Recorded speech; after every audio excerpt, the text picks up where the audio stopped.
Hi everyone. In this class, we are going to discuss about the last topic of your fourth chapter. Okay, business services. Last topic is warehousing. In this class, we are going to study the types of warehousing and functions of warehousing. ನಾವು ಇವತ್ತಿನ ಕ್ಲಾಸಲ್ಲಿ ದಾಸ್ತಾನುಗಾರಿಕೆ ಅಂತ ಹೇಳಿದ್ರೇನು ಯಾವೆಲ್ಲ ವಿಧಗಳನ್ನು ಈ ದಾಸ್ತಾನುಗಾರಿಕೆ ಒಳಗೊಂಡಿರ್ತವೆ ಹಾಗೂ ಇವುಗಳ ಕಾರ್ಯಗಳು ಯಾವ್ಯಾವುದು ಅಂತೇಳಿ ತಿಳಿದುಕೊಳ್ಳುವ. What do you mean by warehousing? Why it is used? It is a commercial building for the storage of goods. Warehouses helps to store the goods. Okay, for the safe custody, the businessman will store the raw materials or whatever the business products in the warehouses. It also provides logistic services. This warehousing also provides logistic services. Some warehouses, apart from storing the goods, also helps in transporting by the way of rail, road or air in cost efficient manner. Okay, why these warehouses are used? Warehouses are used to store the goods. Okay, it is helpful for the businessman to store raw materials, production goods. Okay, all the things are stored. Storage has always been an important aspect of economic development. The warehouse was initially viewed as a static unit for keeping and storing goods in a scientific and systematical manner, so as to maintain their original quality, value and usefulness. The typical warehouse received merchandise by rail, truck or bullock cart. The items were moved manually to a storage within the warehouse and hand piled in stacks on the floors. They are used by manufacturers, importers, exporters, wholesalers, transporters, customs, etc. in India. Okay, warehouses are used by manufacturers, importers, exporters, wholesalers, transport business or customs in India. It also provides logistical services in cost efficient manner, that is making available the right quantity at the right place in the right time in the right physical form at the right cost. Modern warehouses are automated with automatic conveyors, computer operated cranes and forklifts for moving goods, and also usage of logistics automation softwares for warehouse management. Okay, why this warehousing is used? These warehouses are used to store the goods. Okay, for safe custody of the goods, businessman will generally store the goods in the warehouses. ದಾಸ್ತಾನುಗಾರಿಕೆ ಅಂತ ಹೇಳಿದ್ರೇನು ಯಾವಾಗಲೂ ಒಂದು ವಸ್ತುವನ್ನು ಕ್ರೋಢೀಕರಿಸಲು ನಾವು ವಸ್ತುವನ್ನು ಏನು ಮಾಡ್ತೀವಿ, ಒಂದು ದಾಸ್ತಾನನ್ನು ಮಾಡಲಿಕ್ಕೋಸ್ಕರ ಒಂದು ಕೊಠಡಿಯಲ್ಲಿ ಅದನ್ನು ಇಡ್ತೀವಿ. ಅದನ್ನು ನಾವು ದಾಸ್ತಾನುಗಾರಿಕೆ ಅಂತ ಹೇಳಿ ಕರಿತೀವಿ. ಇದು ಯಾವುದರಲ್ಲಿ? ವ್ಯವಹಾರ ಸಂಘಟನೆಗಳಲ್ಲಿ ಅತಿ ಅವಶ್ಯಕವಾಗಿರ್ತವೆ. ಯಾಕೆ ಅಂತ ಹೇಳಿದ್ರೆ ವ್ಯವಹಾರ ಸಂಘಟಕರು ಏನು ಮಾಡ್ತಾರೆ, ಉತ್ಪಾದಿತವಾದಂತಹ ವಸ್ತುಗಳನ್ನು ಶೇಖರಿಸಿಡ್ತಾರೆ ಈ ದಾಸ್ತಾನುಗಾರಿಕೆಯಲ್ಲಿ. ದಾಸ್ತಾನುಗಾರಿಕೆ ಯಾವಾಗಲೂ ಆರ್ಥಿಕ ಅಭಿವೃದ್ಧಿಯ ಒಂದು ಪ್ರಮುಖ ಅಂಶವಾಗಿರ್ತವೆ. ದಾಸ್ತಾನು ಮಳಿಗೆಯನ್ನು ಪ್ರಾರಂಭದಲ್ಲಿ ಕೇವಲ ಸರಕಿನ ಮೌಲ್ಯ, ಉಪಯುಕ್ತತೆ ಮತ್ತು ಗುಣಮಟ್ಟ ನಿರ್ವಹಣೆಗಾಗಿ ವೈಜ್ಞಾನಿಕವಾಗಿ ಮತ್ತು ವ್ಯವಸ್ಥಿತವಾಗಿರುವಂತಹ ಒಂದು ಸ್ಥಿರ ಘಟಕವಾಗಿ ನೋಡಲಾಗ್ತಿತ್ತು. ಒಂದು ಸಾಂಪ್ರದಾಯಿಕ ಅಥವಾ ವಿಶಿಷ್ಟ ಉಗ್ರಾಣ ಮಳಿಗೆಯ ಮಾರಾಟದ ಸರಕನ್ನು ರೈಲು, ಲಾರಿ, ಟ್ರಕ್, ಎತ್ತಿನ ಗಾಡಿಗಳ ಮೂಲಕ ಸ್ವೀಕರಿಸುತ್ತಿತ್ತು. ಮಳಿಗೆಯಲ್ಲಿ ಸರಕುಗಳನ್ನು ದೈಹಿಕವಾಗಿ ಒಂದೆಡೆಯಿಂದ ಇನ್ನೊಂದೆಡೆಗೆ ಸರಿಸಲಾಗುತ್ತಿತ್ತು ಮತ್ತು ಕೈಯಿಂದಲೇ ನೆಲದ ಮೇಲೆ ರಾಶಿಯನ್ನು ಪೇರಿಸಲಾಗ್ತಿತ್ತು.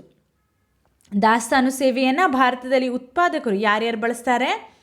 ಉತ್ಪಾದಕರಾಗಿರಬಹುದು, ಆಮದು ಮತ್ತು ರಫ್ತುದಾರರಾಗಿರಬಹುದು, ಸಂಘಟಕ ವ್ಯಾಪಾರಿಗಳು ಅಥವಾ ಸಗಟು ವ್ಯಾಪಾರಿಗಳು, ಸಾರಿಗೆ ವ್ಯವಸ್ಥಾಪಕರು, ಸುಂಕದವರು, ಹೀಗೆ ಹಲವರು ಉಪಯೋಗಿಸ್ತಾರೆ. ಯಾಕೆ ಉಪಯೋಗಿಸ್ತಾರೆ? ತಮ್ಮ ವಸ್ತುಗಳನ್ನು ಶೇಖರಿಸಿಡಲು ಇದನ್ನು ಬಳಸ್ತಾರೆ. ಇಂದಿನ ಉಗ್ರಾಣ ಮಳಿಗೆಯು ಕೇವಲ ಸಂಗ್ರಹಣಾ ಸೇವಾ ಕೊಡುವುದಷ್ಟಕ್ಕೆ ಸೀಮಿತವಾಗಿರದೆ ನಿಜವಾಗಿಯೂ ಸರಕುಗಳ ಸರಬರಾಜು ಸೇವೆಯನ್ನು ಸಹ ಮಾಡ್ತವೆ. ಇಲ್ಲೇನು ಕೇವಲ ವಸ್ತುಗಳ ಸಂಗ್ರಹಣೆಯಷ್ಟೇ ಅಲ್ಲದೆ ಸರಕುಗಳ ಸರಬರಾಜು ಸೇವೆಯನ್ನು ಕೂಡ ನಿರ್ವಹಿಸ್ತವೆ ಹಾಗೂ ಅವುಗಳನ್ನು ಸಮರ್ಥ ವೆಚ್ಚದಲ್ಲಿ ಪರಿಣಾಮಕಾರಿ ವಿಧಾನದಲ್ಲಿ ಒದಗಿಸ್ತವೆ. ಅಂತ ಹೇಳಿದ್ರೆ ಸರಿಯಾದ ಪ್ರಮಾಣವು ಸರಿಯಾದ ಸಮಯದಲ್ಲಿ, ಸರಿಯಾದ ಸ್ಥಳದಲ್ಲಿ, ಸರಿಯಾದ ಭೌತಿಕ ರೂಪದಲ್ಲಿ, ಸರಿಯಾದ ವೆಚ್ಚದಲ್ಲಿ ದೊರಕುವಂತೆ ಮಾಡ್ತವೆ. ಆಧುನಿಕ ಉಗ್ರಾಣ ವ್ಯವಸ್ಥೆಯು ಸ್ವಯಂಚಾಲಿತವಾಗಿರ್ತವೆ. ಗಣಕಯಂತ್ರಗಳ ಸಹಾಯದಿಂದ ಕ್ರೇನ್ಗಳು, ಫೋರ್ಕ್ಲಿಫ್ಟ್ಗಳು ಸರಕನ್ನು ಒಂದೆಡೆಯಿಂದ ಇನ್ನೊಂದೆಡೆಗೆ ಸಾಗಣೆ ಮಾಡ್ತವೆ. ಇದರ ಜೊತೆಗೆ ಸ್ವಯಂಚಾಲಿತ ಸಾಗಾಣಿಕೆ ತಂತ್ರಾಂಶವನ್ನು ಕೂಡ ದಾಸ್ತಾನು ನಿರ್ವಹಣೆಗೆ ಉಪಯೋಗಿಸಲಾಗ್ತವೆ. Okay, it is about warehousing. Next will see what are the types of warehouses. ದಾಸ್ತಾನು ಮಳಿಗೆಗಳು ಅಂತ ಹೇಳಿದೆ ನಾನು. ಅವುಗಳ ವಿಧಗಳು ಯಾವ್ಯಾವುದು ಅಂತ ಹೇಳಿ ನೋಡುವ. The first one is private warehouses, ಖಾಸಗಿ ದಾಸ್ತಾನು ಮಳಿಗೆಗಳು. What do you mean by private warehouses? It was owned by, or we can say these private houses are owned by private people. Okay. Here, private businessman holding warehouse, he will use that warehouse for what purpose? For his own purpose, right? The control lies with the owner, manufacturer, etc. If you have your own warehouse, you can store the inventories, and when demand arises, you can supply that goods, right? These private warehouses are operated or owned and leased and controlled by a company handling their own goods, such as retail chain stores or multi-brand, multi-product companies. As a general rule, an efficient warehouse is planned around a material handling system in order to encourage maximum efficiency of a product movement. The benefit of private warehousing includes control, flexibility, and other benefits like improved dealer relationship. Okay, what are the benefits of these private warehouses? It provides flexibility and other benefits like improved dealer relationship. Private warehouses ಅಂತ ಹೇಳಿದ್ರೇನು? ಖಾಸಗಿ ದಾಸ್ತಾನು ಮಳಿಗೆಗಳು ತಮ್ಮ ಸ್ವಂತ ಸರಕುಗಳ ಸಂಗ್ರಹಕ್ಕಾಗಿ ಚಿಲ್ಲರೆ ಸರಪಳಿ ಮಳಿಗೆಗಳು ಅಥವಾ ಬಹುಶಾಖಾ ಮಳಿಗೆಗಳು ಅಥವಾ ಬಹುಮುದ್ರೆ ಅಥವಾ ಅನೇಕ ಉತ್ಪನ್ನಗಳ ಕಂಪನಿಗಳೇನು ಮಾಡ್ತವೆ, ಇಂತಹ ಉಗ್ರಾಣಗಳ ಕಾರ್ಯಾಚರಣೆಯನ್ನು ಸ್ವಂತ ದಾಸ್ತಾನು ಮಳಿಗೆ ಅಥವಾ ಭೋಗ್ಯಕ್ಕೆ ಪಡೆದು ನಿರ್ವಹಿಸ್ತವೆ. ಉತ್ಪನ್ನಗಳ ದಕ್ಷ ಸಾಗಾಣಿಕೆಯನ್ನು ಪ್ರೋತ್ಸಾಹಿಸಲು ಸಾಮಾನ್ಯ ನಿಯಮದಂತೆ ಒಂದು ಸಮರ್ಥ ಸರಕು ನಿರ್ವಹಣಾ ವ್ಯವಸ್ಥೆಯ ಯೋಜನೆಯನ್ನು ಮಾಡಲಾಗ್ತವೆ. ಖಾಸಗಿ ದಾಸ್ತಾನು ಮಳಿಗೆಗಳ ಲಾಭವು ಇದರ ನಿಯಂತ್ರಣ, ನಮ್ಯತೆ ಮತ್ತು ಸುಧಾರಿತ ವ್ಯಾಪಾರಿ ಸಂಬಂಧಗಳನ್ನು ಒಳಗೊಂಡಿರ್ತವೆ. ಈ ಖಾಸಗಿ ದಾಸ್ತಾನು ಮಳಿಗೆಗಳು ಒಂದು ಖಾಸಗಿ ವ್ಯಕ್ತಿಗಳಿಂದ ಅಥವಾ ಕಂಪನಿಗಳಿಂದ ನಡೆಸಲ್ಪಡ್ತವೆ. The second one is public warehouses, ಸಾರ್ವಜನಿಕ ದಾಸ್ತಾನು ಮಳಿಗೆಗಳು. This public warehouses are licensed by the government. Okay, it is very important. It is licensed by government, and these warehouse is run by the agent who is representing the government. Okay, it is run by whom? By the agent. It also provides transportation facilities. Okay, this public warehouse has a flexibility. Public warehouses can be used for storage of goods by traders, manufacturers, or any members of the public after the payment of storage fees or charges. The government regulates the operations of these warehouses by issuing license for them to private parties. Okay, it is licensed by the government. The owner of the warehouses stands as an agent of the owner of the goods and is expected to take appropriate care of the goods. These warehouses provides other facilities also, like transportation by rail and road. They are also responsible for the safety of the goods. Small manufacturers find it convenient as they cannot afford to construct their own warehouses. Okay, the small manufacturers would feel it is more convenient or it is better for them because they can afford. The other benefits includes flexibility in the number of locations, no fixed cost and capability of offering value added services like packaging and labeling. It also provides the service like packaging and labeling. ಸರ್ಕಾರದಿಂದ ಪರವಾನಗಿ ಪಡೆದು ಸರ್ಕಾರವನ್ನು ಪ್ರತಿನಿಧಿಸುವ ಏಜೆಂಟರುಗಳು ಈ ವೇರ್ಹೌಸನ್ನು, ಈ ದಾಸ್ತಾನು ಮಳಿಗೆಗಳನ್ನು ನಡೆಸ್ತಾರೆ. ಇದು ಸಾರಿಗೆ ಸೌಲಭ್ಯಗಳನ್ನು ಸಹ ಒದಗಿಸ್ತವೆ ಮತ್ತು ನಮ್ಯತೆಯನ್ನು ಒಳಗೊಂಡಿರ್ತವೆ. ಈ ವಿಧದ ಮಳಿಗೆಗಳನ್ನು ವ್ಯಾಪಾರಿಗಳು, ಉತ್ಪಾದಕರು ಅಥವಾ ಸಾರ್ವಜನಿಕರು ಸಂಗ್ರಹಣಾ ಅಥವಾ ದಾಸ್ತಾನು ಶುಲ್ಕ ಪಾವತಿಸಿ ತನ್ನ ಸರಕನ್ನು ಇಡಲು ಉಪಯೋಗಿಸ್ತಾರೆ. ಸಾರ್ವಜನಿಕ ದಾಸ್ತಾನು ಮಳಿಗೆಗಳ ಕಾರ್ಯಾಚರಣೆಯನ್ನು ಸರ್ಕಾರವು ಖಾಸಗಿ ವ್ಯಕ್ತಿಗಳಿಗೆ ದಾಸ್ತಾನು ಮಳಿಗೆ ನಡೆಸಲು ಪರವಾನಗಿ ನೀಡುವ ಮೂಲಕ ನಿಯಂತ್ರಣ ಮಾಡ್ತವೆ. ದಾಸ್ತಾನು ಮಳಿಗೆಯ ಮಾಲೀಕನ ಸರಕಿನ ಮಾಲೀಕನ ಪ್ರತಿನಿಧಿಯಾಗಿರ್ತಾನೆ.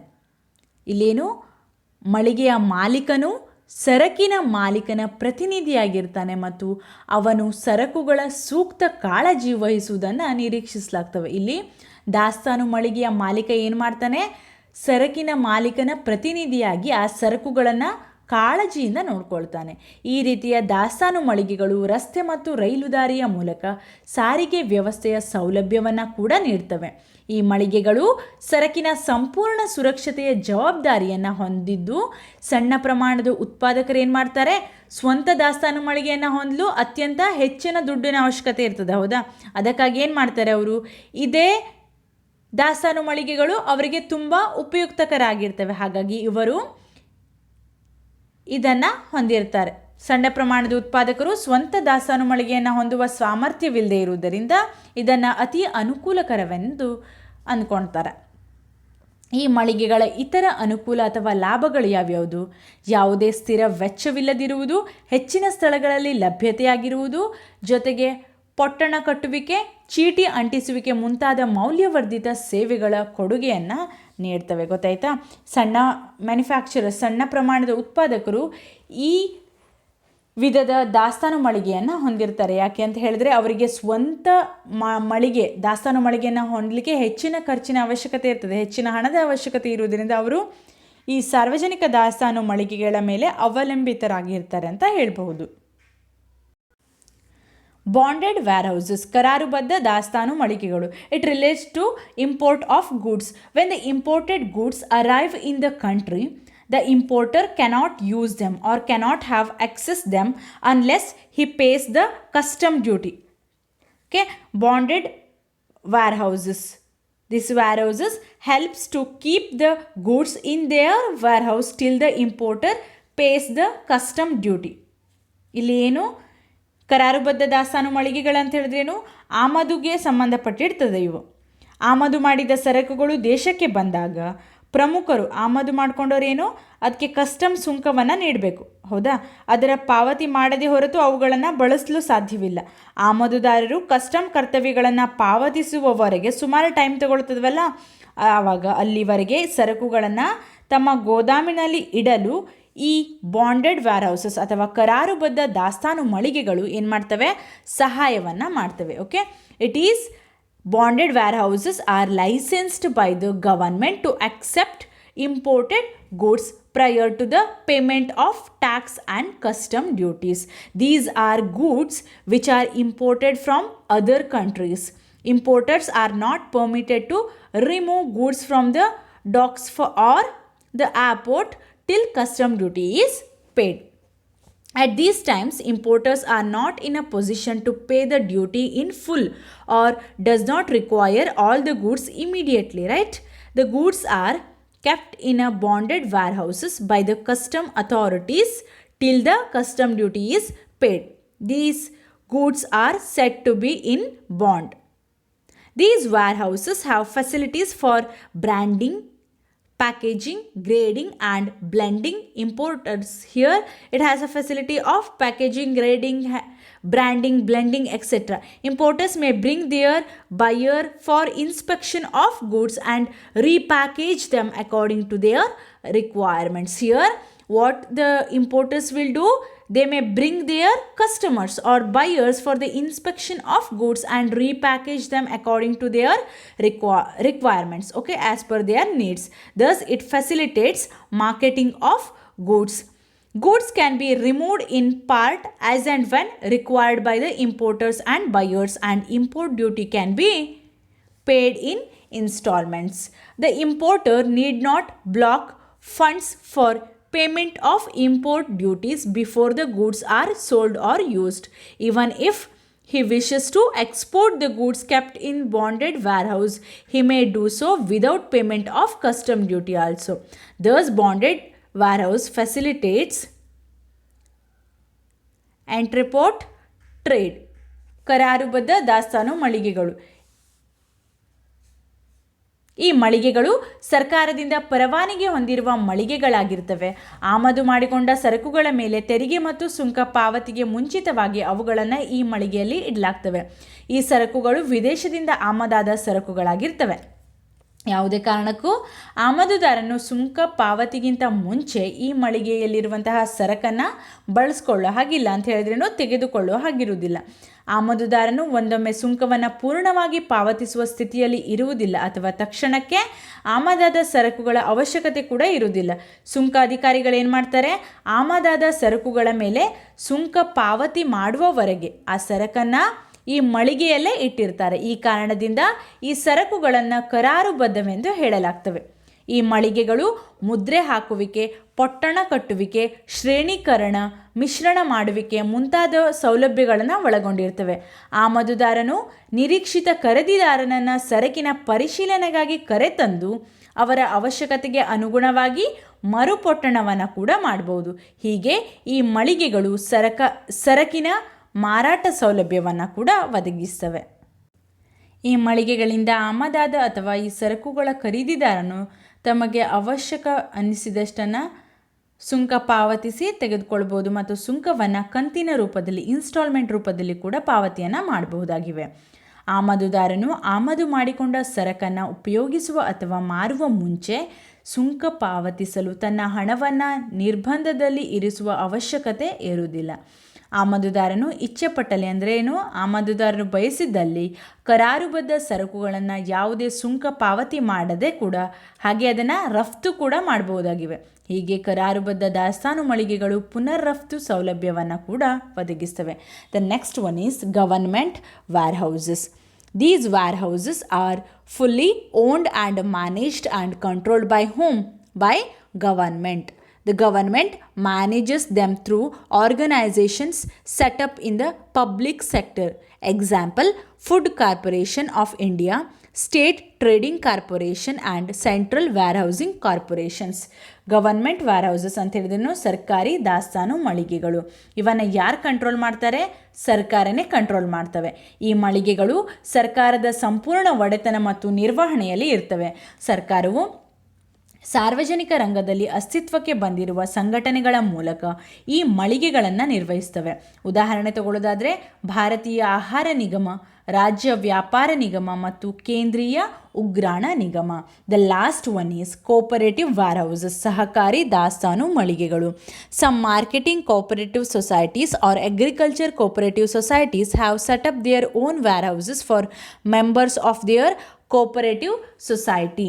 ಕೆಲವು ಮಾರುಕಟ್ಟೆ ಸಹಕಾರಿ ಸಂಘಗಳು ಅಥವಾ ವ್ಯವಸಾಯ ಸಹಕಾರಿ ಸಂಘಗಳು ತಮ್ಮದೇ ಆದ ದಾಸ್ತಾನು ಮಳಿಗೆಯನ್ನು ತಮ್ಮ ಸಹಕಾರಿ ಸಂಘದ ಸದಸ್ಯರಿಗಾಗಿ ಹೊಂದಿರ್ತವೆ. ಅದನ್ನು ನಾವು ಏನಂತ ಕರಿತೀವಿ? ಸಹಕಾರಿ ದಾಸ್ತಾನು ಮಳಿಗೆಗಳು ಅಂತ ಕರಿತೀವಿ. Okay, what are the types of wear houses?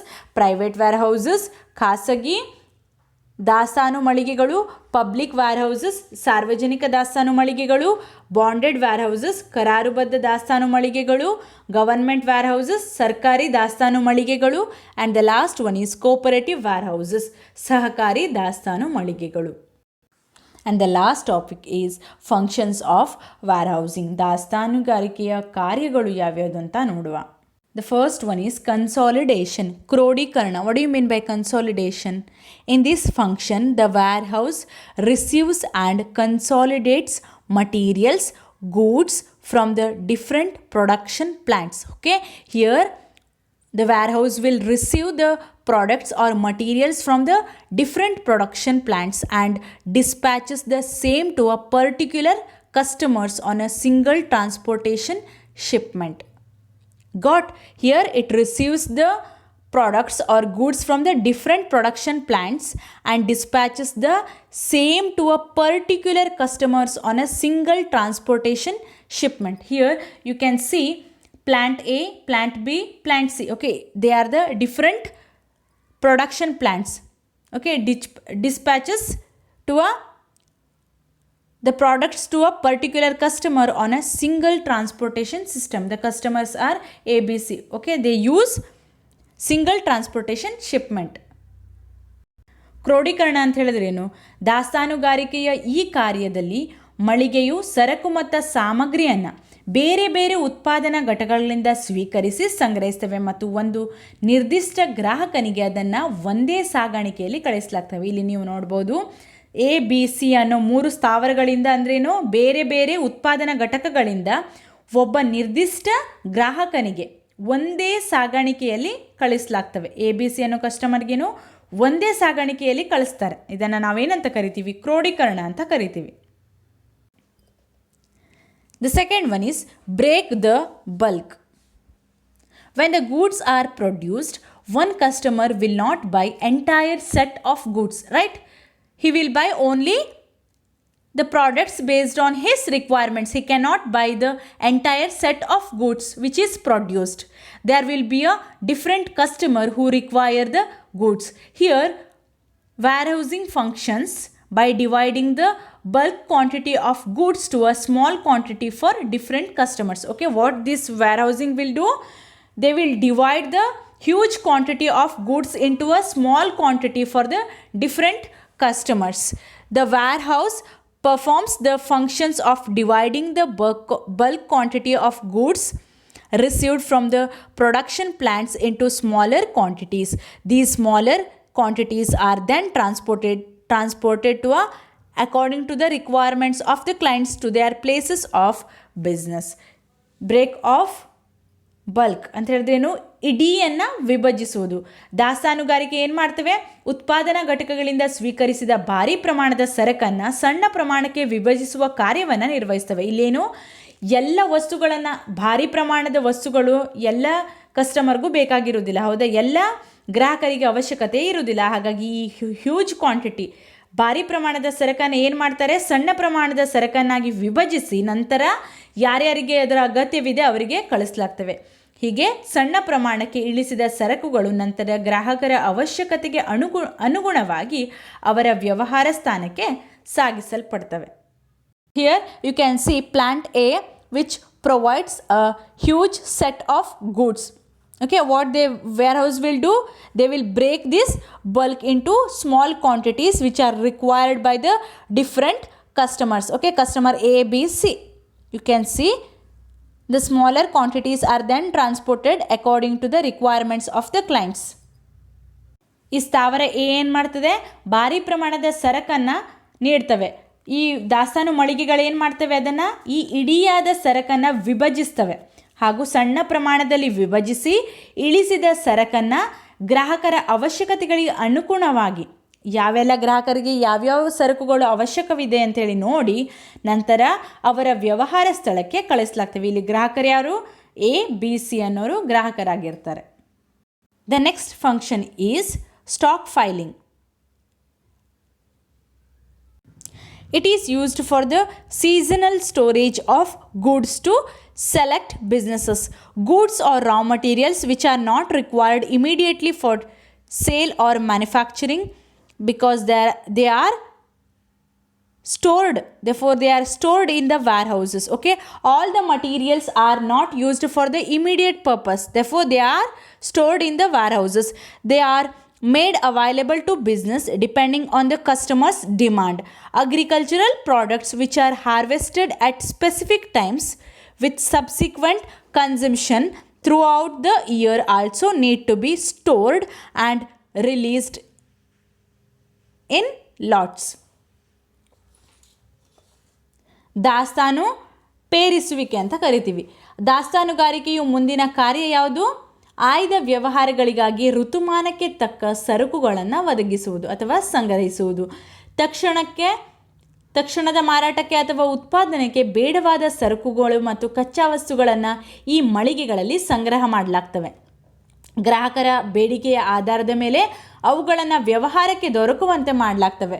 ಕೃಷಿ ಉತ್ಪನ್ನಗಳು ನಿರ್ದಿಷ್ಟ ಸಮಯದಲ್ಲಿ ಕಟಾವಾಗ್ತವೆ ಮತ್ತು ವರ್ಷ ಪೂರ್ತಿ ಬಳಕೆಗೆ ಬೇಕಾಗ್ತವೆ. ಈ ಕಾರಣದಿಂದ ಅಂತಹ ಉತ್ಪನ್ನಗಳನ್ನು ಸಂಗ್ರಹಿಸಲಾಗ್ತವೆ ಮತ್ತು ಅವಶ್ಯಕತೆಗೆ ಅನುಗುಣವಾಗಿ ಬಿಡುಗಡೆಗೊಳಿಸಲಾಗ್ತವೆ. Understand? These are the seasonal goods. Okay, it is used for the purpose of storage of the seasonal products. The next one is value added services. ಮೌಲ್ಯವರ್ಧಿತ ಸೇವೆಗಳು. Certain value added services are also provided by the warehouses such as transit, mixing, packaging and labeling. Goods sometimes needs to be opened and repackaged and labeled again at the time of inspection by prospective buyers. It includes packaging, repackaging, mixing, labeling, grading, etc. Grading according to the quantity and dividing the goods in a smaller lots. It is stated as another function. Value added service, it includes packaging, repackaging, labeling, grading, okay, etc. ಮೌಲ್ಯವರ್ಧಿತ ಸೇವೆಗಳು. ದಾಸ್ತಾನು ಮಳಿಗೆಗಳು ಕೆಲವೊಂದು ಮೌಲ್ಯವರ್ಧಿತ ಸೇವೆಯನ್ನು ಒದಗಿಸ್ತವೆ. ಯಾವುದು ಅಂತ ಹೇಳಿದ್ರೆ ಸಾಗಾಣಿಕೆ ಮಿಶ್ರಣ, ಪೊಟ್ಟಣ ಕಟ್ಟುವಿಕೆ, ಚೀಟಿ ಅಂಟಿಸುವಿಕೆ ಇತ್ಯಾದಿ. ಕೆಲವೊಮ್ಮೆ ಸರಕುಗಳನ್ನ ಪೊಟ್ಟಣದಿಂದ ಹೊರತೆಗೆದು ನಿರೀಕ್ಷಿತ ಖರೀದಿದಾರನ ಪರಿಶೀಲನೆಯ ನಂತರವೇ ಪುನಃ ಪೊಟ್ಟಣ ಮಾಡಿ ಚೀಟಿ ಅಂಟಿಸಲಾಗ್ತವೆ. ಪ್ರಮಾಣಕ್ಕೆ ತಕ್ಕಂತೆ ಸರಕುಗಳನ್ನು ಶ್ರೇಣೀಕರಿಸುವುದು ಮತ್ತು ಸಣ್ಣ ಪ್ರಮಾಣದಲ್ಲಿ ಸರಕನ್ನು ವಿಭಜಿಸುವುದು ಇತ್ಯಾದಿ ಮೌಲ್ಯವರ್ಧಿತ ಸೇವೆಗಳನ್ನು ದಾಸ್ತಾನು ಮಳಿಗೆಗಳು ಸಲ್ಲಿಸ್ತವೆ. You can see plant A, plant B and plant C, which is okay. Here what they will do, the warehouse will do transit mixing point, and based on the requirements of the customers they will provide the goods. Okay, it includes mixing, packaging, labeling and repackaging as well as grading. ಸ್ಥಾವರ ABC ಇಂದ ಸಾಗಾಣಿಕೆಯಾದ ವಸ್ತುಗಳು ಈ ಸಾಗಾಣಿಕಾ ಮಿಶ್ರಣದಲ್ಲಿ ಇದ್ದು ವೇರ್ಹೌಸಲ್ಲಿ ಇದು ಏನು ಮಾಡ್ತವೆ, ಗ್ರಾಹಕರ ಅಗತ್ಯಗಳಿಗೆ ಅನುಸಾರವಾಗಿ ಕೊಡಲಾಗ್ತವೆ. Next one is price stabilisation, ಬೆಲೆಯ ಸ್ಥಿರೀಕರಣ. By adjusting the supply of goods with the demand situation, warehousing performs the function of stabilizing prices. Thus, prices are controlled when the supply is increasing and demand is slack and vice versa. Here, it makes price stabilization.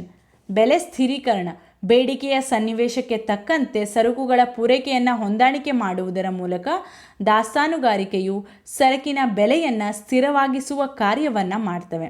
ಈ ರೀತಿ ಪೂರೈಕೆ ಹೆಚ್ಚಾಗಿ ಬೇಡಿಕೆ ಇಳಿಮುಖವಾದಾಗ ಮತ್ತು ಇದು ಪ್ರತಿಕ್ರಮ ಆದಾಗ ದಾಸ್ತಾನುಗಾರಿಕೆಯು ಬೆಲೆಗಳನ್ನು ನಿಯಂತ್ರಿಸ್ತವೆ. The last one is financing.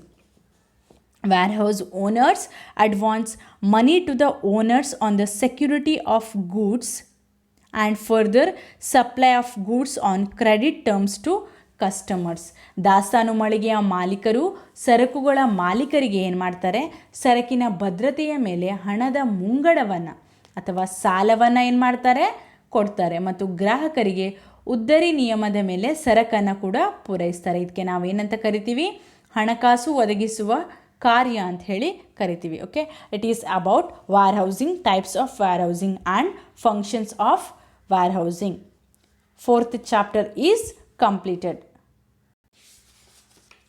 We'll discuss emerging modes of business, that is chapter 5 in the next class. Thank you.